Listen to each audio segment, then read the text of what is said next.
আমাদের মানে বিধানসভাটা না একটু পিকুলিয়ার টাইপের। একদিকে তো বাংলাদেশ রয়েছে, মাঝখানে দিয়ে চলে গেছে কুলিক নদী, আর এক সাইড দিয়ে চলে গেছে নাগর নদী। পশ্চিমবাংলার মধ্যে একটা পিছিয়ে পড়া জেলা। এই পিছিয়ে পড়া জেলার মধ্যে হেমতাবাদ অ্যাসেম্বলি মানে হেমতাবাদ বিধানসভাটা, ওর মধ্যে থেকে এখানে অনেকগুলা অ্যাসেম্বলি, প্রায় 9খানা অ্যাসেম্বলি রয়েছে, তার মধ্যে সবচেয়ে পিছিয়ে পড়া। পদ্মফুলে যেহেতু প্রার্থী রয়েছে, মানুষ আমার উপরে বিশ্বাস আছে, মানে ভরসা আছে। আপনি নিজে অঙ্কের শিক্ষক, প্রতিপক্ষকে হারানোর জন্য কি ইতিমধ্যেই অঙ্ক তৈরি করে ফেলেছেন? একদম তৈরি না, একদম কাচের মতো পরিষ্কার আছে। যদি বিধায়ক নির্বাচিত হন জনগণের আশীর্বাদ পেয়ে, স্বাস্থ্যের উন্নতিতে কতটা গুরুত্ব দেবেন? আমাদের এলাকায় যে যতগুলো স্বাস্থ্যকেন্দ্র রয়েছে, স্বাস্থ্যকেন্দ্র নামে রয়েছে, ওখানে কোনো রোগী গেলে তৎক্ষণাৎ ওখান থেকে কি করেন, রেফার করে দেন। নমস্কার, আরসিটিভি সংবাদের বিশেষ অনুষ্ঠান ভোটের খাস কথাতে আপনাদের সকলকে আরও একবার স্বাগত। আপনারা জানেন যে আগামী 23শে এপ্রিল উত্তরবঙ্গের যে কটি আসনে বিধানসভা নির্বাচন অনুষ্ঠিত হচ্ছে, তার মধ্যে অন্যতম নজরকাড়া কেন্দ্র থাকছে উত্তর দিনাজপুর জেলার হেমতাবাদ বিধানসভা কেন্দ্র। এই কেন্দ্রে এবারে বিজেপির টিকিটে প্রতিদ্বন্দ্বিতা করছেন পেশায় স্কুল শিক্ষক মাননীয় হরিপদ বর্মন।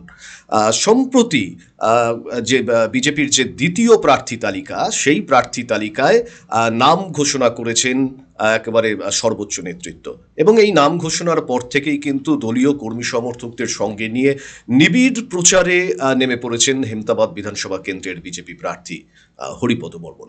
হরিপদবাবু, আরসিটিভি সংবাদে আপনাকে স্বাগত। ইতিমধ্যেই বিজেপির টিকিট আপনি পেয়ে গিয়েছেন, একেবারে দলীয় কর্মী সমর্থক যারা রয়েছেন তাদেরকে নিয়ে প্রচারের কাজ আপনি শুরু করে দিয়েছেন। আমি প্রথমেই একটু আপনার কাছে জানতে চাইবো যে আপনি পেশায় তো একজন স্কুল শিক্ষক, মানে এতদিন পর্যন্ত ছাত্র শিক্ষকের সম্পর্ক, বিদ্যালয়ে যাওয়া, অঙ্কের ক্লাস নেওয়া, এইবার সরাসরি বিধানসভা কেন্দ্রের আপনি প্রার্থী। রাজনীতিতে কিভাবে আপনি এলেন, বা হাতে খড়ি কিভাবে হলো রাজনীতিতে, যদি? সর্বপ্রথম আমি আরসিটিভির দর্শকদের প্রণাম এবং নমস্কার জানাই। আমার রাজনীতি প্রথমে আমার এখন বাড়ি হচ্ছে বারোদুয়ারির পাশে একটা একর গ্রামে। এইখানে আমার শৈশব কাটছে, কিন্তু আমার জন্ম হয়েছিল হেমতাবাদ যে ব্লক রয়েছে ওখানে 1 নম্বর চৈনগর অঞ্চলের কেশবপুর গ্রামে আমার ওখানে জন্ম হয়েছিল। ওখানে আমি ছোটোবেলা 5 বছর 6 বছর ওখানে আমি কাটিয়েছি। তারপরে আমরা এই জায়গায় করে চলে আসি। ওখান থেকে পড়াশোনা করেছি, বাড়িতে থেকেই পড়াশোনা করেছি। স্কুল, তারপরে কলেজ, ইউনিভার্সিটি, আমি নর্থ বেঙ্গল ইউনিভার্সিটিতে মাস্টার ডিগ্রি কমপ্লিট করার পর আমি 2009 সালে আমি শিক্ষকতায় প্রথমে ডালখোলা হাই স্কুলে শিক্ষকতা করি। এবং আমার যেহেতু লাইফটা পড়াশোনা শেষ করার সাথে সাথে আমি শিক্ষক যোগদান করেছি 2009 সালে। তারপরে 2009 সাল থেকে 2018 সাল পর্যন্ত আমি ওই স্কুলে শিক্ষকতা করার পর আমি যেহেতু রোজ জার্নি করে আমি ডালখোলা হাই স্কুলে যেতাম, প্রায় 42-43 কিলোমিটার রাস্তা। তো ওখান থেকে যখন 2018 সালে আমি এখন বর্তমানে যে স্কুলে শিক্ষকতা করি, সুশিয়ার জুনিয়র হাই স্কুলে, ওখানে আমি 2018 সালে সেপ্টেম্বর মাসে এখানে মিউচুয়াল ট্রান্সফার হয়ে আসি। ওই মিউচুয়াল ট্রান্সফার হয়ে আসার পরে আমার জীবনে সময়টা একটু বেড়ে গেল। মানে আমি সকালে বাড়ির কাছাকাছি যখন স্কুল আসলো, তখন আমার হাতে সময়টা বেড়ে গেল। তারপরে আমার বন্ধুরা, আমার একদম ছোটোবেলার বন্ধুরা আরএসএসের সঙ্গে জড়িত আছে, তাদের সাথে আমার নিবিড় একটা সম্পর্ক আছে। তারা বলতে শুরু করলো যে আরএসএসের ট্রেনিং নিয়ে আরএসএসের কিছু কার্যক্রম করা। তারপরেই আমি সেই আরএসএসের কার্যক্রম করতে শুরু করি। তাদের ট্রেনিং নিয়ে আমি একটা মিলন চালাই, মিলনের মুখ্য শিক্ষক হিসাবে আমি কাজ করি। সপ্তাহে একদিন আমাদের মিলন যেটা হয়। তারপরে থেকে আমি ধীরে ধীরে আমাদের জানবেন যে একল বিদ্যালয় রয়েছে, সেই একল বিদ্যালয়েতে আমি কাজ করতে শুরু করি। একল বিদ্যালয়ে আমি বর্তমানে উত্তর দিনাজপুরে যে অঞ্চল আছে সেখানকার আমি ট্রেজারার হিসাবে আছি, কাজ করছি। তারপরে আমি ধীরে ধীরে 2022 সালের দিকে, 22-এর শেষের দিকে, যেহেতু সময় আমার অনেক, তখন ধীরে ধীরে আমার বন্ধুরা আবার যেহেতু বিজেপিতে অনেকে তখন রয়েছে, হয়েছিল, তখন আমি বিজেপিতে কাজ করতে শুরু করি। প্রথমে যেরকম বিজেপিতে বিভিন্ন সাংগঠনিক কাজ, তো এই সাংগঠনিক কাজে একটা যেহেতু আমি একজন শিক্ষক, কাগজ কলম নিয়ে আমার কাজ, সেই বিজেপিতে একটা সুবিধা আছে যে কিছু সাংগঠনিক কাজ মানে কলম ধরে ধরে কাজ শেখানো এবং কলম ধরে ধরে ফিল্ডে কাজ করানো। এই ফিল্ডে কাজ করতে করতে ধীরে ধীরে আমি কি করে এত দূরে আসলাম আমি বুঝতে পারি নাই। প্রথমে আমি ওই আমাদের সংগঠনের অনেক কাজ রয়েছে, মণ্ডল রয়েছে, শক্তিকেন্দ্র রয়েছে, বুথ রয়েছে, বুথ লেভেলে কাজ করা। তারপরে শক্তিকেন্দ্রে আমি কাজ করিনি, তারপরে মণ্ডলে এক্সিকিউটিভ মেম্বার হিসাবে কাজ করা। তারপরে যখন জেলাতে চলে আসলাম, জেলাতে এসে জেলায় আমাকে উত্তর দিনাজপুর সোশ্যাল মিডিয়ার ইনচার্জ হিসাবে কাজ করলাম কিছুদিন। কাজের পারফরমেন্স ধীরে ধীরে বাড়তে বাড়তে আমাকে হেমতাবাদ বিধানসভা, যেহেতু 2026 সালের নির্বাচন রয়েছে, এই নির্বাচনে আমাকে কনভেনার হিসাবে নিয়োগ দেওয়া হয়েছিল। নিয়োগ দেওয়ার পরে কাজ করতে করতে গতকালেই আমি জানতে পারলাম যে এখানে আমাদের হেমতাবাদ বিধানসভা আমাকে বিজেপির প্রার্থী হিসাবে, এটা আমার অনেক বড় পাওনা এবং দলের যে একটার পর একটা দায়িত্ব দিচ্ছে, সেই দায়িত্ব কাজটা অনেক গুণ বেড়ে গেল। মানে গতকাল যখন শুনলেন আপনি যে টিভিতে আপনার নাম ঘোষণা হচ্ছে হেমতাবাদ কেন্দ্রের বিজেপি প্রার্থী হিসাবে, আমি বলছি সেই সময়কার অনুভূতিটা ঠিক কেমন ছিল আপনার? অ্যাকচুয়াল অনুভূতি তো প্রথম যখন আমার কাছে ফোনটা আসলো, কারণ আমি ওই এখন যেহেতু ইলেকশন মরশুম চলছে, আমি একজন কনভেনার, ঠিক সকালবেলা আমি খেয়ে দিয়ে বেরোই, 8টা-9টার দিকে বেরোই। বেরোনোর কোনো দিন হয়তো স্কুলে গেলাম, স্কুল থেকে আগে কোনো কার্যক্রম করে স্কুলে গেলাম, স্কুলে আবার 3:30টার দিক 4টার দিক ওখান থেকে স্কুল থেকে বেরিয়ে আবার কার্যক্রম করে রাত্রিবেলা আমরা 12টা 1টা কোনো দিন 11টার দিকে ঢুকি। তো আমিও ঠিক একই রকমই ওই দিন হচ্ছে গতকাল আমি একটু দেরি করে বাড়ি থেকে বেরিয়েছিলাম। আমি বেরিয়েছিলাম প্রায় 2টার দিকে। প্রথমে জেলা কার্যালয়ে গেলাম, আমি জানতাম না যে এরকম আমার নামে ঘোষণা হবে, হ্যাঁ আসতে পারে। জেলা কার্যালয়ে কিছুক্ষণ কাজ করার পরে আমি চলে যাই আমার এক কার্যকর্তা, মানে আমাদের জেলার সাধারণ সম্পাদক আমাদের হেমতাবাদ বিধানসভা ভানুরাম বর্মনের বাড়িতে। ভানুরাম বর্মনের বাড়িতে বসে 3 ঘন্টা, সোয়া 3 ঘন্টা চা খেয়েছি, গল্প করেছি, আড্ডা মেরেছি। ওখান থেকে যখন আমরা বেরিয়ে রায়গঞ্জের দিকে আসলাম, এক দোকানে বসে যখন আমরা একটু আড্ডা মারছিলাম, তখনই এক আমার মণ্ডল প্রেসিডেন্ট, আমাদের হেমতাবাদ বিধানসভায় 5 জন মণ্ডল প্রেসিডেন্ট রয়েছে, তার মধ্যে 2 নম্বর মণ্ডল প্রেসিডেন্ট বিপ্লব সরকার আমাকে ফোনটা করে। আমি ফোনটা দেখে ফোনটা ধরি সঙ্গে সঙ্গে, তখনই আমাকে কংগ্রাচুলেশন জানায়। কিন্তু কংগ্রাচুলেশন জানালে কি হবে, আমার সেই এক্সাইটমেন্টটা তখন হয়ে ওঠে নাই। বলছে আমাকে এর আগেও অনেক কিছু কংগ্রাচুলেশন জানাইছে, কিন্তু যখন মোবাইল খুললাম, বললো মোবাইল খুলে দেখলাম, এবং আমার সাথে আরও 2 মণ্ডল প্রেসিডেন্ট, 3 নম্বর মণ্ডল প্রেসিডেন্ট মনোজ সিং মহাশয় আমার সাথেই ছিলেন, তারপরে 5 নম্বর মণ্ডল প্রেসিডেন্ট উত্তম মণ্ডলও আমার সাথে ছিলেন, এবং আমার আরেকজন গাড়ির ড্রাইভার, আমরা 4 জন মিলে বসে আড্ডা মারছিলাম। তখনই আসলো, তখনই সঙ্গে সঙ্গে সবাই মোবাইল ঘাঁটতে শুরু করলাম। তারপর সঙ্গে সঙ্গে আমার দাদা, আমরা 2 ভাই, আমার দাদা, বড় দাদা প্রফুল্ল বর্মন আমাকে ফোন করে বলে, ভাই কোথায় আছো, আর কোনো কিছু জানলে? আমি বললাম তো কিছু জানি নাই, তবে শুনলাম নাকি আমি আমাদের হেমতাবাদ বিধানসভার প্রার্থী ঘোষণা হলাম। তখন দাদা বললো, হ্যাঁ হয়েছো। তারপর থেকেই এক এক্সাইটমেন্ট বাড়তে শুরু করলো প্রচারের কাজে। সঙ্গে সঙ্গে এত ফোন আসতে শুরু করলো, সঙ্গে সঙ্গে আমরা ওখান থেকে বেরিয়ে প্রথমে জেলাতে গেলাম। জেলার সভাপতি, ওখানকার কয়েকজন, আমাদের কৌশিক চৌধুরী, কুন্তল দা, উনি মানে রায়গঞ্জ বিধানসভার প্রার্থী, উনিও সঙ্গে ছিলেন, ওনাদের আশীর্বাদ নিলাম। ওখানে অনেকের সাথে দেখা হলো। সঙ্গে সঙ্গে আমাদের হেমতাবাদে 2 নম্বর মণ্ডল পার্টি অফিস সবাই জমায়েত হয়েছিল, প্রায় 100 জনের উপর, 150 জন জমায়েত হয়েছিল। ওখানে গেলাম, সবাই আমাকে সম্বর্ধনা করলো, র্যালি করলাম। তারপর থেকে শুরু হলো ওই রাত্রি প্রায় 9:30 থেকে শুরু হলো। একজনের পর একজন বাড়িতে গেলাম, দেখা করলাম, এরকম করতে করতে করতে বাড়িতে রাত্রি সোয়া 2টার সময় বাড়িতে গতকাল এই পর্যন্ত গেলাম। একদম এই প্রেসারটা একটু বাড়তি প্রেসার আসলো, অন্তত 1 মাস এই প্রেসারটা আপনাকে নিতে হবে। এবার যেটা সরাসরি একটু অন্য প্রসঙ্গে চলে আসি হরিপদ বাবু, সেটা হচ্ছে দেখুন, উত্তর দিনাজপুর জেলার মধ্যে হেমতাবাদ আসনটা একটা গুরুত্বপূর্ণ আসন এই মুহূর্তে, কিন্তু যদি দেখেন যে মানে সামগ্রিক মানুষের যে আর্থসামাজিক উন্নয়ন, সেটা কিন্তু এখনো পর্যন্ত মানুষের অনেক ডিমান্ড রয়েছে। ধরুন সেখানে যদি একটা স্বাস্থ্যকেন্দ্র এই মুহূর্তে রয়েছে, কিন্তু সাধারণ মানুষের যদি জটিল কোনো সমস্যা হয় রায়গঞ্জ, মালদা, শিলিগুড়ি দৌড়তে হচ্ছে। আপনি যদি বিধায়ক নির্বাচিত হন জনগণের আশীর্বাদ পেয়ে, স্বাস্থ্যের উন্নতিতে কতটা গুরুত্ব দেবেন? শুধু স্বাস্থ্য না, মানে আমাদের উত্তর দিনাজপুর পশ্চিমবাংলার মধ্যে একটা পিছিয়ে পড়া জেলা। এই পিছিয়ে পড়া জেলার মধ্যে হেমতাবাদ অ্যাসেম্বলি, মানে হেমতাবাদ বিধানসভাটা, ওর মধ্যে থেকে এখানে অনেকগুলা অ্যাসেম্বলি, প্রায় 9খানা অ্যাসেম্বলি রয়েছে, তার মধ্যে সবচেয়ে পিছিয়ে পড়া। আপনারা দেখবেন এখানে কিচ্ছু নাই, শুধুমাত্র দেখবেন একদিকে অনেকটা দুরন্ত বর্ডারের তার ঘেরা রয়েছে। তার ঘেরার মধ্যেও কিছুটা কাজ চলছে, খুব ভালোভাবে নেই। কোনো কলেজ নেই, স্বাস্থ্যকেন্দ্রের অবস্থা বেহাল, রাস্তাঘাটের অবস্থা খুব ভালো বলবই না। তারপরে আমাদের এই বিধানসভার মধ্য দিয়ে গেছে কুলিক নদী, যেটার এক সাইডে মাঝখানে, যখনই বিধানসভার মাঝখানে একটা বড় নদী যায়, ওই বিধানসভাটাকে 2 ভাগে ভাগ করে দেয়। তার যোগাযোগ যে ব্যবস্থা, সেটাও খুব শোচনীয় হয়ে রয়েছে।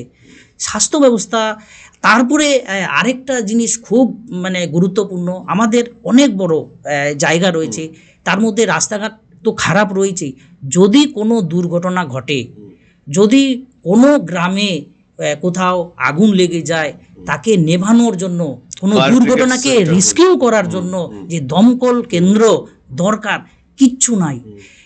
ভালো প্রশাসনিক ব্যবস্থা, আমাদের এমন অবস্থা রয়েছে, এইদিকে রায়গঞ্জ যে ব্লক রয়েছে, এই রায়গঞ্জ ব্লকে 7টা অঞ্চল ওই বিধানসভার মধ্যে অন্তর্গত রয়েছে, সেখানে থানা নেই, এত জনবসতি এলাকা রয়েছে, খুব শোচনীয় অবস্থা হয়ে রয়েছে।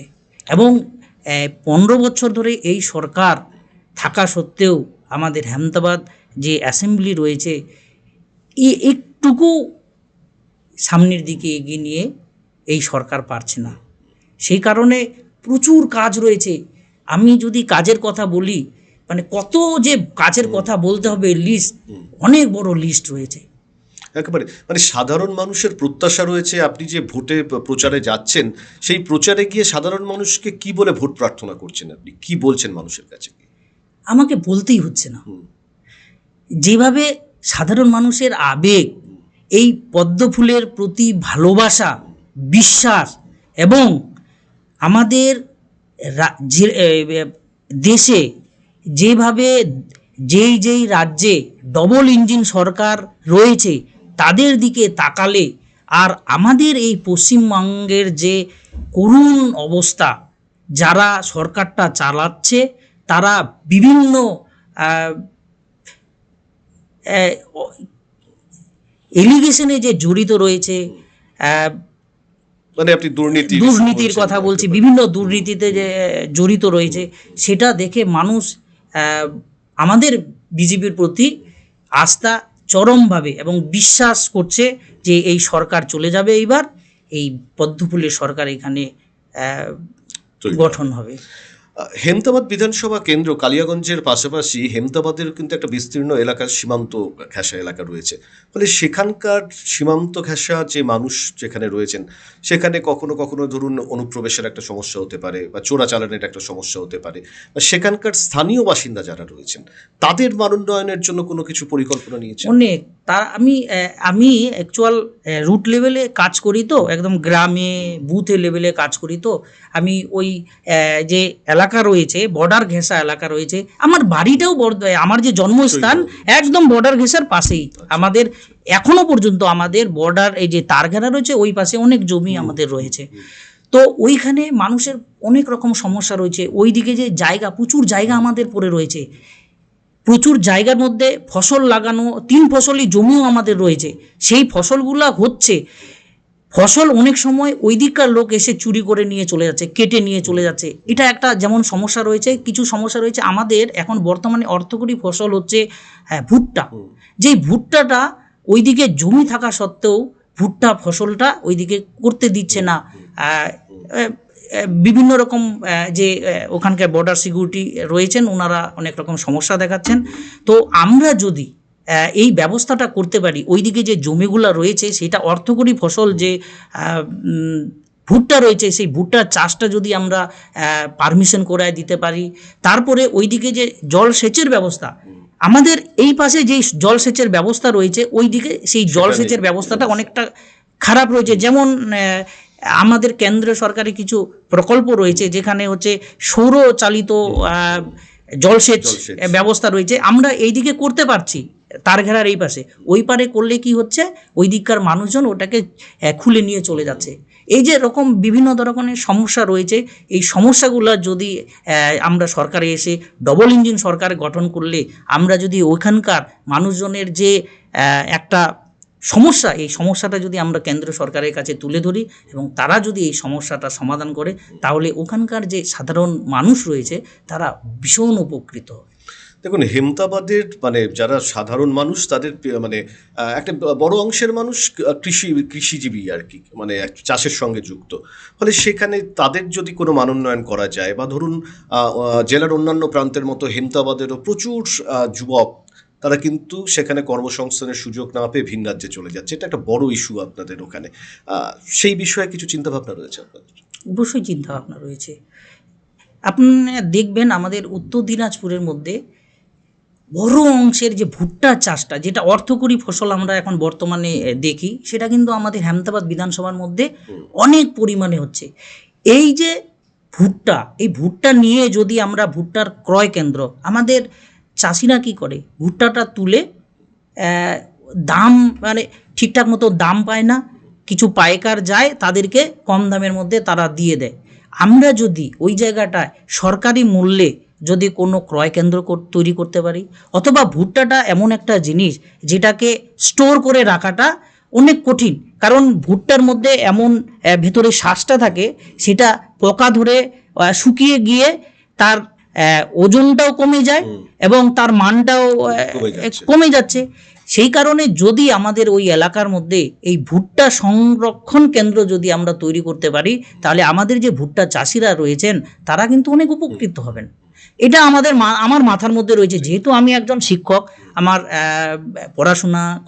পড়ানো এটা আমার একটা পেশা এবং নেশা, দুটার মধ্যে রয়েছে।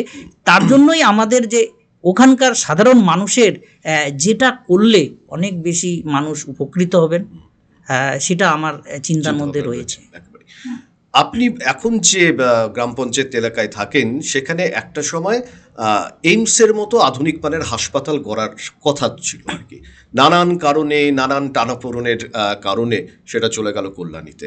সেই যে জমি অধিগ্রহণের বিষয়গুলো ছিল, ক্ষমতায় যদি আপনারা আসেন, কারণ স্বরাষ্ট্রমন্ত্রী যখন আমরা লোকসভা নির্বাচনেও দেখলাম প্রতিশ্রুতি দিয়ে গিয়েছিলেন যে এইমস স্থাপনের বিষয়ে কি নতুন করে কোনো স্বপ্ন দেখতে শুরু করেছেন? আমি কেন, আমাদের পুরো জেলাবাসী আমাদের এটা স্বপ্ন, এবং এই স্বপ্নটা আমাদের পূরণ করতে হবে, তার জন্য সময় লাগবে। আপনি অনেক সোশ্যাল মিডিয়ায় আপনারা নিজেরাও খবর করেছেন, আপনারা দেখেছেন যে এখানে এইমস তৈরি করতে গেলে, এই রাজ্যে দ্বিতীয় এইমস তৈরি করতে গেলে তার জন্য এই রাজ্যকে চাইতে হবে, তার রিকোয়ারমেন্ট দিতে হবে। তো এই সরকার তো দিচ্ছে না। তো আমাদের যদি ডবল ইঞ্জিন সরকার আসে, সেই রিকোয়ারমেন্ট আমরা চাইলেই এই সরকার, আমাদের ডবল ইঞ্জিন সরকার কেন্দ্রের কাছে দেবে, এবং কেন্দ্র সেটা বলেই দিয়েছে তাদের অনুমোদন দিতে কোনো সমস্যা নেই, যা খরচা হবে তা দেবে। এবং এই রাজ্য সরকার যদি আমরা থাকি, তখন আমাদের জমি অধিগ্রহণ করে আমরা দেব। এটা তো আমাদের শুধু আমার না, আমাদের পুরো জেলাবাসীর, এবং জেলাবাসী শুধু না, আমাদের উত্তরবঙ্গের যতগুলো আমাদের জেলা রয়েছে প্রত্যেকেরই এটা স্বপ্ন, আমরা স্বপ্ন দেখছি, কিন্তু এই স্বপ্ন আমরা বাস্তবে পূরণ করব। আপনি দেখবেন এই স্বপ্নও আমাদের পূরণ হবে, আমি একদম আশাবাদী। ঠিক, হরিপদবাবু, আমরা আলোচনায় থাকবো, তবে তার আগে আমরা একটা বিরতি নিচ্ছি। বিরতির পর ফিরে আসছি আমাদের বিশেষ অনুষ্ঠান ভোটের খাস কথায়, যেখানে আমাদের সঙ্গে আজকে স্টুডিওতে উপস্থিত রয়েছেন হেমতাবাদ বিধানসভা কেন্দ্রের বিজেপি প্রার্থী মাননীয় হরিপদ বর্মন। धीमा इंटरनेट आपको रोक रहा है? शहर के सबसे तेज कनेक्शन पर स्विच करें। आरसी टीवी ब्रॉडबैंड 20 MBPS से लेकर 250 MBPS तक की तेज स्पीड का आनंद ले, जिसकी शुरुआती कीमत सिर्फ 280 रुपए प्रति माह है। है। मनोरंजन पसंद है, बेहतरीन कॉम्बो पाएं। हाई स्पीड इंटरनेट के साथ साथ 28 से ज्यादा OTT ऐप्स तक पहुंच, जिनमें Disney plus Hotstar, Sony LIV, ZEE5, होई चॉय और कई अन्य शामिल है। और इतना ही नहीं, क्रिस्टल क्लियर क्वालिटी के साथ 400 से ज्यादा HD TV चैनलों का आनंद लें। अपने परिवार का 24 घंटे 7 दिन का मनोरंजन करते रहें। निर्बाध स्ट्रीमिंग से लेकर बिना रुकावट के गेमिंग और बिना रुके मनोरंजन तक। RCTV ब्रॉडबैंड, स्पीड किफायती। आज ही हमें कॉल करें और जुड़ें। বিরতির পর ফিরে এলাম আরসিটিভি সংবাদের বিশেষ অনুষ্ঠান ভোটের খাস কথায়, যেখানে আজকে আমাদের সঙ্গে স্টুডিওতে উপস্থিত রয়েছেন হেমতাবাদ বিধানসভা কেন্দ্রের বিজেপি প্রার্থী হরিপদ বর্মন। হরিপদবাবু, বিরতিতে যাওয়ার আগে আমরা আলোচনা করছিলাম যে হেমতাবাদের সার্বিক উন্নয়নের ক্ষেত্রে কি কি পদক্ষেপ নেবেন আপনি যদি নির্বাচিত হন। আপনি নিজে পেশায় একজন স্কুল শিক্ষক। কখনো কি মন খারাপ হয় যে যখন দেখেন যে বিভিন্ন কারণে, দুর্নীতির কারণে 26,000-এর চাকরি চলে গেল, তাদের ব্যথা, তাদের কান্না একজন শিক্ষক হিসেবে কতটা পীড়া দেয় আপনাকে? আমার বাড়িতে হচ্ছে 5 জন মেম্বার রয়েছে বর্তমানে। আমি, আমার ওয়াইফ, 2 মেয়ে আর আমার বাবা। আমরা হাজব্যান্ড ওয়াইফ, আমরা দুজনেই শিক্ষকতা, মানে শিক্ষক আর কি, টিচার। আমরা একই সাথে 2009 সালেই চাকরি পেয়েছি। আমি যেমন ম্যাথামেটিক্সের টিচার, আমার মিসেস হচ্ছে ফিজিক্সের টিচার। এখানে রায়গঞ্জে দেবীনগর গয়লাল গার্লসে শিক্ষিকা। আমরা শিক্ষক। তো যখন আমরা দেখলাম এই সরকারের বিভিন্ন দুর্নীতির কারণে 26,000 শিক্ষক চলে গেল, খুব আমরা, আমি, আমার ওয়াইফ, আমরা যখন ভাবি, আলোচনা করি, যদি আমাদের এরকম চাকরিটা চলে যায় তাহলে আমাদের সংসার, আর আমাদের যে সংসারে যে আমাদের সম্মান, সেটা কোন জায়গায় চলে যাবে। বিশেষ করে শিক্ষকদের যে সম্মান সমাজ করত, সেটা কোথায় যেত? একদম মানে এটা অনুভব করতে পারি আমরা। যাদের চলে গেছে তাদের অনেকেই আমার খুব কাছের, আমি তাদেরকে দেখেছি, অত্যন্ত মেধাবী, কিন্তু ওদের মেধাবী দিয়েই ওনারা চাকরি পেয়েছিলেন। কিন্তু তা সত্ত্বেও এই সরকারের বিভিন্ন জটিলতার কারণে ওই মেধাবী থাকা সত্ত্বেও চাকরিটা চলে গেছে। এটা আর মুখে আমার নিজেও এখন ওদের কথা ভাবলে আমারও খুব খারাপ লাগছে। আপনার প্রতিপক্ষকে কিভাবে দেখছেন? ইতিমধ্যেই কংগ্রেসের প্রার্থী তালিকা ঘোষণা এখনো বাকি রয়েছে, বাদবাকি তৃণমূল কংগ্রেস বলুন, বামফ্রন্ট বলুন, প্রার্থী তালিকা ঘোষণা করে দিয়েছে। প্রতিপক্ষকে কতটা মানে সমীহ করছেন বা কতটা মানে চ্যালেঞ্জ হিসাবে নিচ্ছেন? প্রথমে জানাই, কংগ্রেস ওনারা খুব তাড়াতাড়ি ওনাদের প্রার্থী ঘোষণা করুন এবং প্রচারও ওনারা নামুক। তারপরে যেহেতু এটা একটা ইলেকশন, প্রতিপক্ষ থাকবেই, কিন্তু আমি কখনোই আমাদের এলাকার যা অনুন্নয়ন, যতগুলা ইস্যু রয়েছে, এই ইস্যুকে সমাধান করার মতো কোনো প্রতিপক্ষের নেই। আপনি বলেন একটা কলেজ তৈরি করা, একটা দমকল কেন্দ্র তৈরি করা, স্বাস্থ্যকেন্দ্রের মান উন্নয়ন করা, যেন আমাদের এলাকায় যে যতগুলো স্বাস্থ্যকেন্দ্র রয়েছে, স্বাস্থ্যকেন্দ্র নামে রয়েছে, ওখানে কোনো রোগী গেলে তৎক্ষণাৎ ওখান থেকে কি করেন, রেফার করে দেন। এই যে এটা বড় সমস্যা, কিন্তু এই সমস্যাটা এই সরকার তো 15 বছর ধরে আছেন, সমস্যার সমাধান করতে পারেননি। এখনও ওইখানে কোনো দমকল কেন্দ্র তৈরি করতে পারেননি। এটা ওনাদের প্রতিজ্ঞাবদ্ধ ছিলেন। তারপরে রাস্তাঘাট, আপনি আর আমাদের এদিকে যে 7টা অঞ্চল রয়েছে রায়গঞ্জ ব্লকের মধ্যে, এখানে নতুন করে ব্লক করার কথা ছিল, যেহেতু ওখানে জনসংখ্যা, এলাকা অনেক বড়, তো সত্যি ওখানে একটা ব্লকের দরকার, ওখানে পুলিশ স্টেশন দরকার, কিছুই তো করতে পারেননি। দমকল কেন্দ্রের কথা বললেন, দমকল কেন্দ্রের কথা। তারপরে আরেকটা দেখবেন, আমাদের মানে বিধানসভাটা না একটু পিকুলিয়ার টাইপের। একদিকে তো বাংলাদেশ রয়েছে, মাঝখানে দিয়ে চলে গেছে কুলিক নদী, আর এক সাইড দিয়ে চলে গেছে নাগর নদী। দুটা নদীর মাঝখানে পাশে এরকম করে একদম অন্য রকমের এলাকা রয়েছে। তো এইবার হচ্ছে যদি আমাদের বিধানসভার কিছু উন্নয়ন করতে হয় তাহলে এক অ্যাসেম্বলির সাথে আর এক অ্যাসেম্বলির সাথে যোগসূত্র ভালো থাকতে হবে। কিন্তু দেখা যাচ্ছে পাশে যে করণডিঘি অ্যাসেম্বলি রয়েছে, করণডিঘি অ্যাসেম্বলির সাথে আমাদের হেমতাবাদ অ্যাসেম্বলি বলেন, রায়গঞ্জ অ্যাসেম্বলি বলেন, একটাই মাত্র করিডোর রয়েছে, ওইটার মধ্য দিয়ে আপনাকে যেতে হবে। তাছাড়া দ্বিতীয় কোনো রাস্তা এখন নেই। তো এখানকার যারা বিধায়ক ছিলেন বা বর্তমানে আছেন তাদের মধ্যেও ওনারা এটাও বলতে চেয়েছিলেন যে একটা করিডোরের সাথে আরেকটা ব্রিজ করে ওই দুইটা যে অ্যাসেম্বলি রয়েছে তাদেরকে সংযুক্ত করা, করতেই পারেন নাই তো।